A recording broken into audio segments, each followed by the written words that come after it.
Suas crenças regem a sua vida. É verdade. Será que você já parou para pensar o porquê você faz o que faz? O porquê você age como age?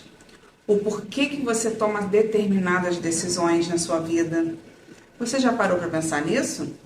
O que faz as pessoas serem tão diferentes na maneira de ver a vida, na maneira de pensar e na maneira de agir? Pois é, crenças é tudo aquilo que você tem como verdade absoluta, que foi construído ao longo do tempo da sua vida, através das suas experiências mais profundas ou de repetição, ao longo de tudo aquilo que você viu e vivenciou, em todo o processo, desde a infância, adolescência, fase adulta. Tudo que você viveu é o que cria as suas crenças mais profundas, as suas verdades absolutas. E eu vou trazer aqui uma história para vocês da minha própria experiência, para que vocês possam trazer a reflexão aí de vocês. Quais são as histórias da sua vida que hoje direcionam as suas crenças limitantes ou aquelas que te impulsionam na vida? Eu tenho uma história, gente, muito interessante. Desde a minha infância, no meu maternal, quando eu entrei na escolinha, sabe quando você está aprendendo a escrever o seu nome? Pois é, o meu nome oficial é Elisângela. Liz é o meu apelido e eu usei ele profissionalmente. Elisângela.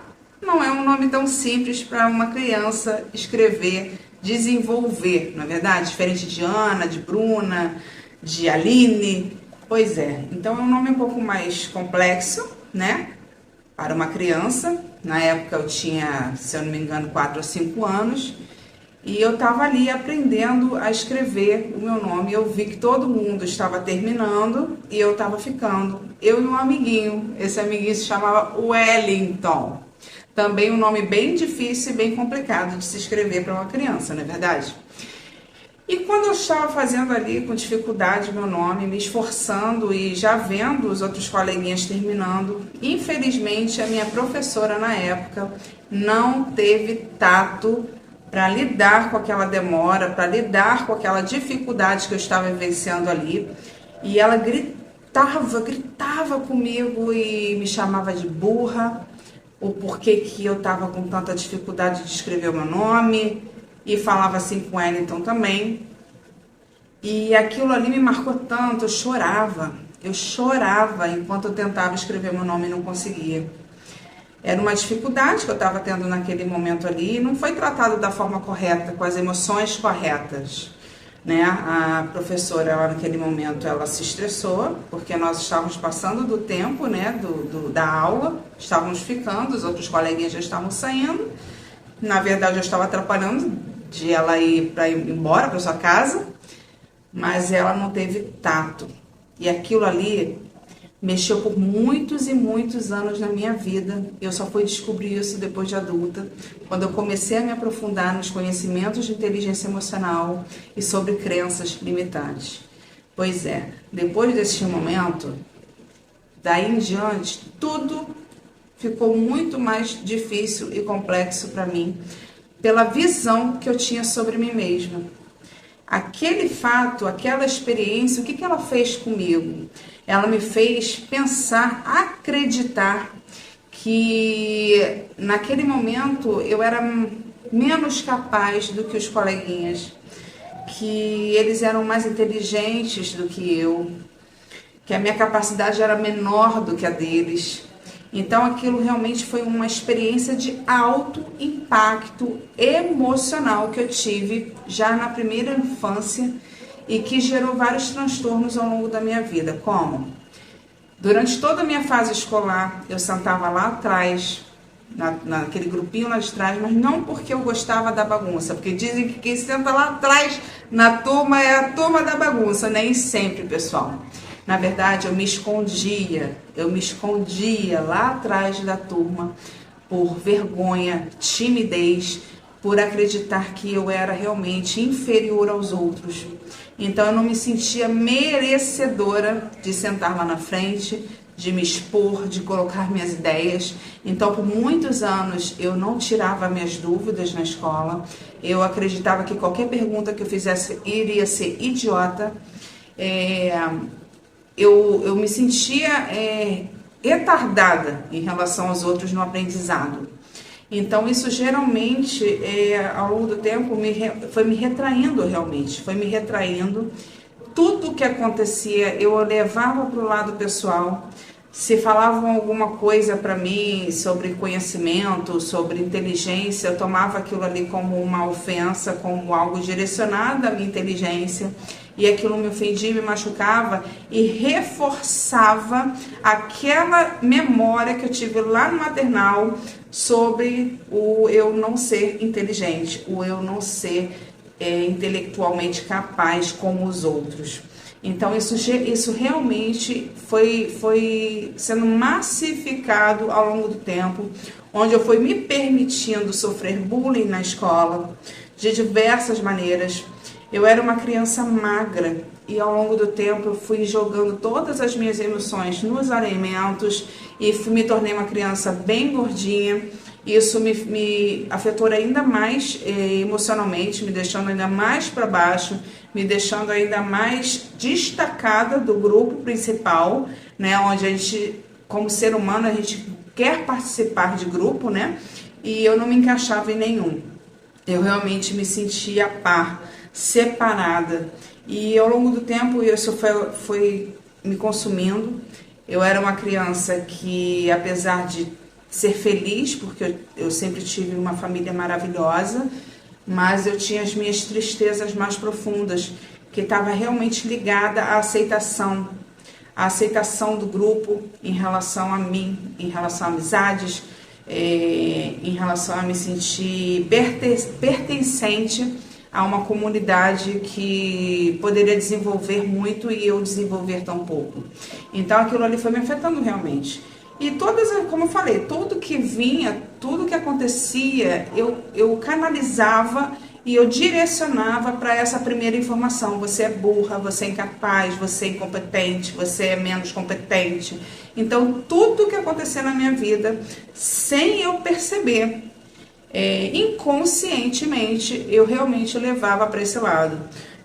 Por exemplo, eu tive a minha avó, ela uma pessoa maravilhosa, mas ela foi minha avó adotiva. O meu pai foi criado, ele é um filho de criação. Os meus avós verdadeiros, por parte paterna, eu não os conheci. Então eu tinha minha avó e meu avô que eu sempre conheci, da parte de pai, mas que na verdade eles eram pais de criação. Então eles tinham uma filha, né, de sangue, o meu pai e a minha tia adotivos. E o que acontecia? Às vezes eu percebia uma preferência da minha avó pelos netos de sangue. Já do meu avô eu não tinha essa percepção. Hoje eu tenho certeza que ela não fez isso de maldade. Isso não foi algo consciente dela fazer. Mas eu percebia naquela época, antes de ter esses conhecimentos que eu tenho hoje, essa distinção. Existia sim uma separação dos netos, da forma dela se comportar e de agir com os netos de sangue e a forma de se comportar e agir com os netos dos filhos adotivos. Então, mesmo que não fosse maldade, eu como criança, eu tinha essa percepção e eu já levava para esse lado. Eu não sou merecedora, outros merecem mais do que eu, outros são capazes de ter mais do que eu, e aquilo só foi, reforçando essa informação na minha mente. E os anos se passaram, eu passei aí do período escolar, né, do primeiro grau, já fui para fazer o segundo grau, que hoje se chama ensino médio, né, com algumas maneiras diferentes de agir, porque eu mudei de escola. Eu tinha emagrecido, eu estava decidida a emagrecer, a ficar mais bonita, a me aceitar melhor com o meu corpo. Eu me cuidei. Só que isso também era uma crença limitante. Eu imaginei que para ser aceita, eu tinha que ser mais bonita, Para ser aceita eu tinha que ser magra, para ser aceita eu tinha que ser mega inteligente.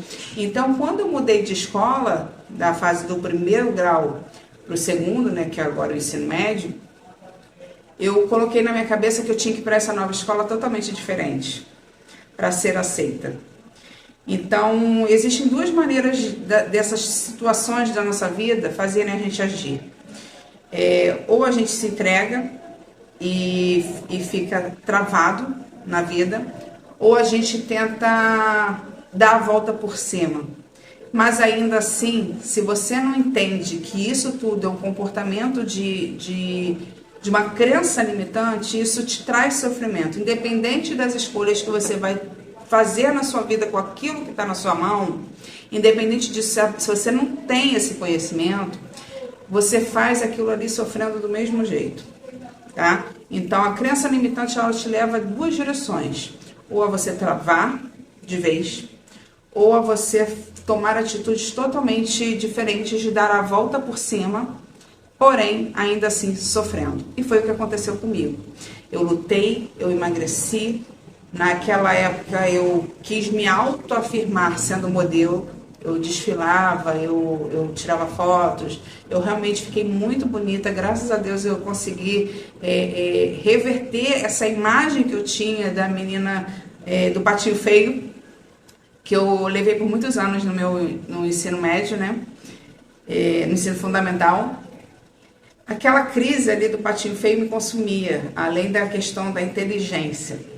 Então, eu consegui reverter isso ao emagrecer e ao mudar de escola, já fui recebida de outra maneira. Eu cheguei lá com outro comportamento, eu cheguei lá com outra aparência. Eu tive a oportunidade ali de tentar mudar o quadro que eu tinha me encaixado no ensino fundamental, né? E realmente fui recebida de forma diferente naquela escola. Porém, era uma luta interna, porque as pessoas não sabiam que de fato eu vivi anteriormente na outra escola. E eu ficava lutando ali, lutando com aquele peso, para ficar sempre magra, sempre lutando com a aparência, e sempre buscando ser estudiosa a ponto de pirar. Então, eu comecei a estudar muito para acompanhar as outras pessoas e não me sentir aquém, não me sentir para trás. E assim foi até terminar a escola. Passou o tempo, eu fui trabalhar.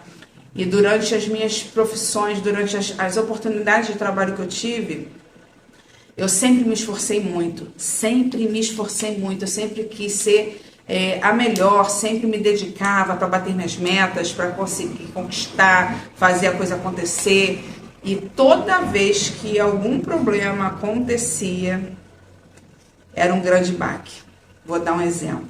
Trabalhei numa mega loja, meu primeiro emprego.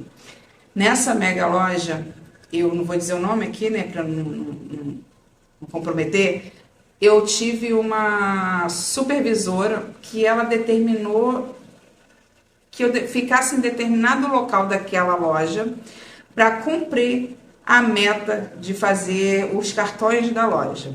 Eu tinha que fazer os cartões daquela loja. E tinha uma meta diária.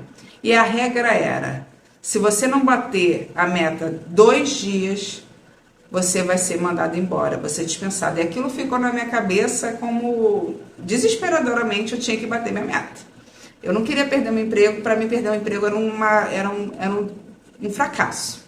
Então, eu não aceitava, na minha vida, com tudo que eu vivi, ter fracassos. Era algo que eu coloquei na minha cabeça, que eu tinha que vencer, que eu tinha que superar, que eu tinha que fazer e acontecer.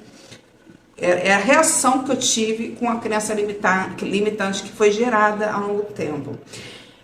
E por uma estratégia que não foi, na minha visão, adequada dela, ela me colocou numa área da loja onde ela me limitou. Você precisa ficar neste setor e é nesse setor que você vai fazer os seus cartões. Só que era um setor, num determinado dia, que era totalmente parado. Não parecia uma viva alma. E eu ia ficar ali por uma semana. E no dia que começou, eu sabia que aquele dia, no dia seguinte e no outro, são os dias parados desse setor. Pouco frequentavam pessoas ali. Então eu saberia que por 3 dias eu não bateria meta. Eu ia ter problemas. Eu ia ser mandada embora. O que eu fiz? Eu cometi um erro de não aceitar o direcionamento dela antes de conversar com ela. Mas com qual objetivo? De bater a minha meta. De não atrapalhar o meu resultado e não atrapalhar o resultado da empresa. Foi um pensamento positivo? Bom, entre aspas, foi sim. Só que eu acabei passando por cima da autoridade, né? Passei por cima da autoridade dela e tive as consequências. Apesar dela não ter tido a melhor estratégia, qual era a ideia? Eu deveria ter conversado, mas eu era muito nova, muito imatura realmente, começando no mercado de trabalho, e eu não tinha essa consciência. Então, eu tomei uma atitude de ir para outro setor, onde eu sabia que não ia atrapalhar os meus colegas, era um setor que daria para todo mundo conquistar a sua meta, sem prejudicar ninguém. E ali eu fui e realmente bati a meta daquele dia, mas quando ela percebeu que eu tinha saído do setor que ela me direcionou, ela chegou até mim, na frente de todos, de clientes, de colegas de trabalho, gritou comigo e realmente me esculachou, literalmente ela me esculachou. E era a minha primeira experiência de trabalho. Era o meu primeiro emprego, eu estava praticamente no primeiro mês, lutando para dar certo, para ser aceita naquele ambiente e bater a meta, que para mim a meta era o mais importante. E o que aconteceu? Ela me fragilizou naquele momento, porque aquela situação me remeteu inconscientemente àquela situação lá atrás do maternal, do você é burra, porque você não consegue, porque que você está fazendo errado. Então, foi só reforçando, gente, só reforçando. E essa não foi a única situação. Em outros empregos teve várias situações onde inconscientemente eu realmente, qualquer situação parecida com essa, eu levava para a caixinha da afirmação de que eu não era boa o suficiente. Então isso foi me machucando, foi me magoando, foi me ferindo ao longo dos anos. Eu voltei a ter problemas com peso, compulsão alimentar, porque eu me cobrava muito. Eu tinha que estudar muito, eu tinha que ser altamente competente em tudo, eu não podia falhar. Era um fardo muito grande que eu coloquei nas minhas costas. Por quê? Porque eu não queria mais falhar, porque eu não queria vivenciar novamente uma situação de crítica tão elevada, tão forte emocionalmente como essas que eu contei. Então eu tinha uma crença limitante de merecimento. Eu não acreditava que eu merecia as coisas que eu queria conquistar, mas eu lutava e queria provar para mim mesmo que eu era capaz. Só que isso se tornou um fardo muito grande e trouxe diversos problemas para mim emocionais. Essa questão da compulsão alimentar, do emagrecer e engordar o tempo todo na minha vida, é algo que eu ainda estou trabalhando. Apesar de conhecer essas crenças que eu desenvolvi ao longo dos anos, é algo que tem que ser lapidado e trabalhado. A partir do momento que você joga luz nessa situação e você já conhece, isso te ajuda muito a tomar decisões, a visualizar as suas reações de uma forma diferenciada, agir diferente, mas ainda assim é uma luta. Mas um dia eu tenho certeza que isso vai estar fechado e eu vou estar realmente em domínio total dessa situação. Mas é ao longo do tempo, é formiguinha, é dia a dia, passo a passo, degrau a degrau. A gente vai conquistando o domínio dessas emoções que tanto se fortaleceram na nossa mente, tá? Vou dar aqui um outro exemplo que não é mais meu, que seria de crença de escassez. Crença de escassez, gente. Tem gente que não acredita que merece crescimento profissional, que não merece ganhar mais dinheiro. E uma vez eu ouvi uma história muito interessante de um rapaz que o pai dele tentou várias vezes montar empresa e falia. Montava empresa e falia e a coisa não dava certo e era muita dedicação, mas a coisa não acontecia. Ele chegou a um determinado nível financeiro na empresa que ele construiu, na única que se firmou, e o filho foi acompanhando a história do pai né? Toda a dificuldade financeira que o pai passou, todos os fracassos que o pai vivenciou e até onde o pai chegou. Na fase adulta, esse rapaz, ele começou a empreender também. E ele era um rapaz muito competente, estudou bastante, ele tinha altas ideias, muita capacidade de fazer o negócio dele desenvolver e de crescer muito, mas muito mesmo. Só que chegava num determinado patamar da empresa dele, ele dava um jeito lá de fazer a coisa errada e a empresa dava uma quebrada e ele tinha que começar de novo. E isso se repetia, era um ciclo que se repetia e parecia que ele estava sendo uma cópia do pai. Então, ele, quando foi entender que o porquê que ele estava fazendo aquilo ali, foi identificado que ele estava replicando o que o pai vivenciou, por não acreditar que ele poderia ter uma experiência melhor que o pai. Ele não aceitava dentro dele, do inconsciente dele, que ele poderia ser mais bem sucedido na parte de empreendedorismo do que o pai. Para quê? Para não magoar o pai, para não ferir o pai. Ele acreditava que ele deveria chegar só àquele determinado patamar, aquele determinado ponto, que foi exatamente onde o pai alcançou.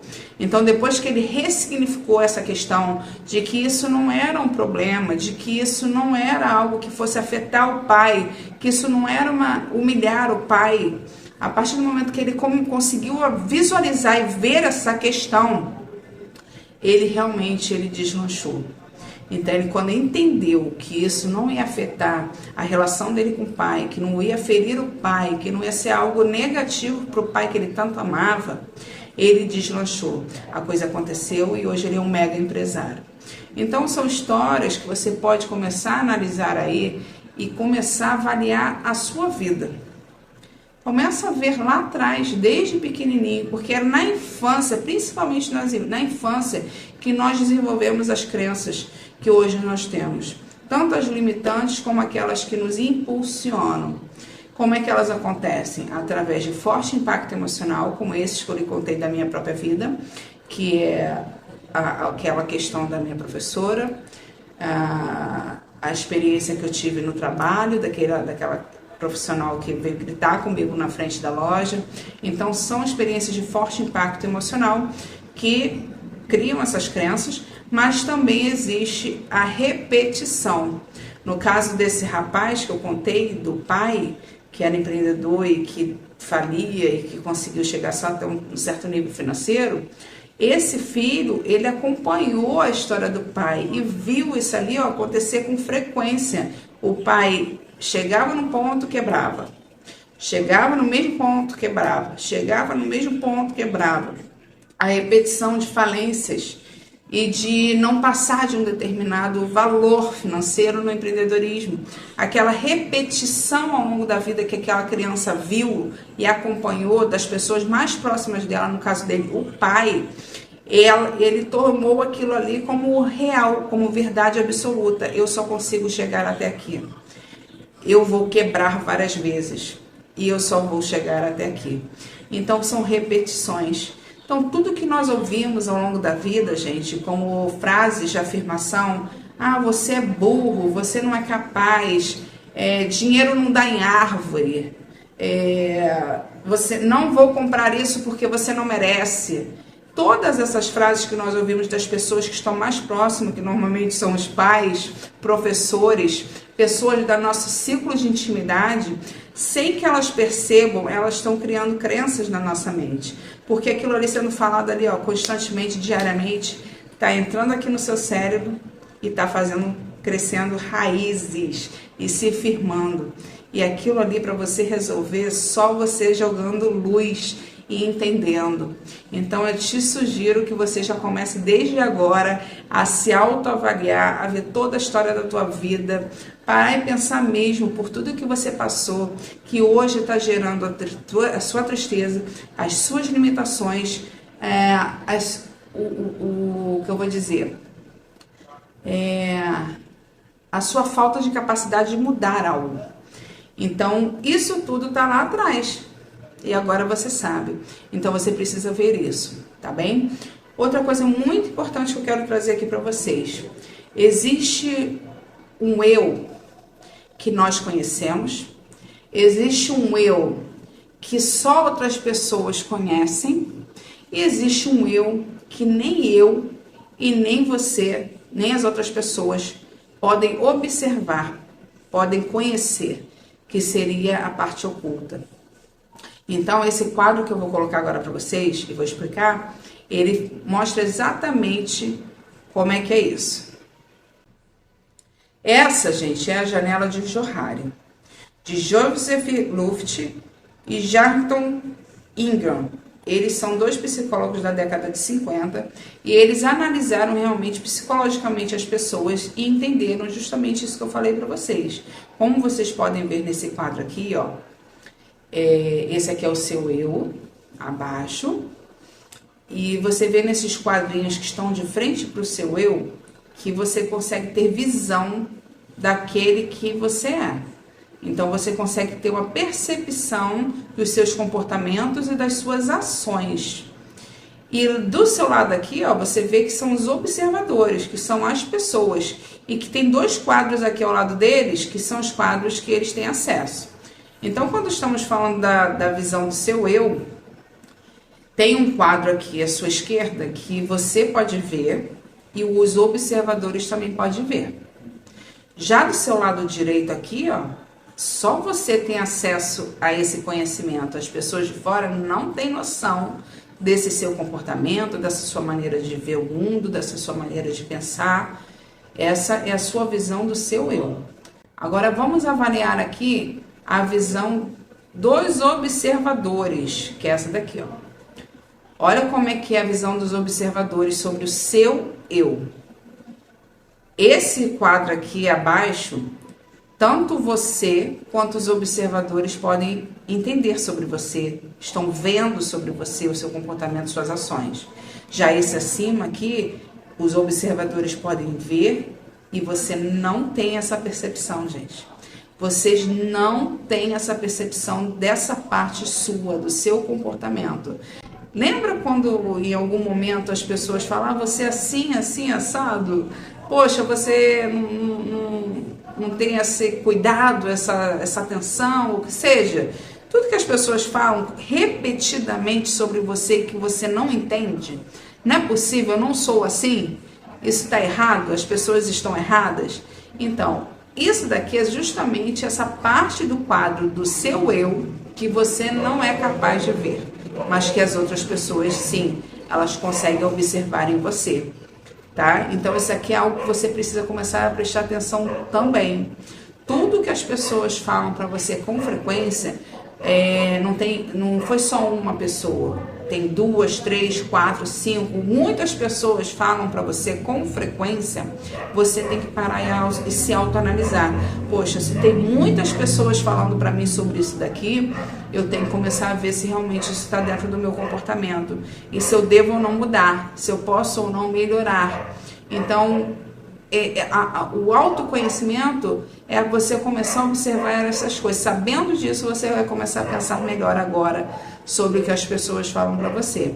É lógico que eu não estou falando para você tomar críticas como verdades absolutas, porque, como eu falei, essas coisas elas desenvolvem crenças limitantes na sua vida, mas se você escuta determinadas coisas com frequência, só preste atenção. Só preste atenção, porque muitas das reclamações das pessoas em relação à convivência com você está nestas questões. E se você quer ter um autodesenvolvimento, um conhecimento pessoal e melhorar para você e para a sociedade, prestar atenção nesses detalhes é muito importante. Agora, você percebeu que em ambos os quadros, acima à direita, você vê que existe uma interrogação? Pois é. Essa interrogação é o seu eu, que nem você consegue perceber e nem as pessoas de fora. E é aí que é o mais difícil de se observar e de se analisar. Isso é só com muito tempo, até uma ajuda de um terapeuta, para que você consiga ir lá nas profundezas do seu eu e você entender certos comportamentos e certas ações que estão tão intrínsecas em você que você não consegue observá-las e nem as outras pessoas perceber que aquilo faz parte do seu eu, tá? Então eu te levo a entender através disso que as pessoas, elas dão o que elas têm. A partir do momento que elas dão o que elas têm, é porque elas viveram determinadas situações na vida dela que construíram aquele eu. Então, às vezes nós queremos cobrar certas coisas das pessoas e não entendemos o porquê elas agem como agem, mas agora com este conhecimento você já sabe o porquê ela age como ela age, porque lá atrás toda a experiência dela emocional de forte impacto ou de experiências constantes, contínuas, frases de afirmação frequentes ou que ela visualizou fez ela ser o que ela é hoje. Muitas pessoas às vezes são frias emocionalmente porque elas não receberam amor lá atrás. Muitas pessoas têm dificuldade de ouvir porque ela também não foi ouvida lá atrás. Então existem tantas situações que fazem a gente agir como age e sem perceber a gente magoa pessoas, a gente fere, a gente tem dificuldade de relacionamento com os outros justamente por conta dessas experiências que nós tivemos e nos travam a agir melhores com as outras pessoas. Então agora você já sabe disso. Então você pode ser melhor do que você é através deste conhecimento. Então eu te levo a uma reflexão que você consiga realmente pensar não só no seu eu, mas nas pessoas que estão ao seu redor, as pessoas que você mais convive, que você ama, mas que você tem até uma dificuldade de relacionamento por não entender o comportamento delas, o porquê que elas agem como agem. Então tenha mais amor, tenha mais empatia por elas, porque da mesma maneira que você tem as suas dificuldades, tem as suas barreiras, tem as suas travas emocionais, as pessoas também têm. Então a sua experiência nunca vai ser a do outro. Então entenda, tenta ter empatia quando você se chatear porque aquela pessoa age de forma diferente de como você age, quando você ficar querendo se sentir melhor do que os outros, não se sinta melhor do que os outros. Cada um tem suas competências, cada um tem suas qualidades, mas tem muita gente ferida. Tem muita gente ferida por uma história, por uma experiência, por uma vivência. E as pessoas fazem o que fazem porque fizeram com ela lá atrás. Então as experiências dela são replicadas na fase adulta. Tenha empatia, tenha amor ao próximo, tenha amor a si mesmo, se perdoa, se analisa, se avalia e busque o seu melhor a cada dia, por você e pela sociedade, tá bom? Eu espero que esse vídeo tenha ajudado você a trazer uma autoconsciência daquilo que você vem vivenciando, daquilo que você vem fazendo e que te ajude daqui para frente, tá? E que Deus esteja na sua vida te ajudando a vencer cada barreira e cada dificuldade. É o que eu te desejo de coração. E se esse conteúdo te ajudou, eu peço que você curta, compartilha, comenta aqui no que esse vídeo pode ter te ajudado. Indica para os seus amigos e segue o canal, porque a gente ainda vai conversar muita coisa boa, pessoal, de inteligência emocional, de empreendedorismo, das minhas técnicas, da minha área, que é design e sobrancelha, micropigmentação. Eu tenho muito conteúdo bacana que eu quero passar e ajudar vocês a ter um desenvolvimento pessoal e profissional, tá bem? Amo vocês, um beijo e até a próxima.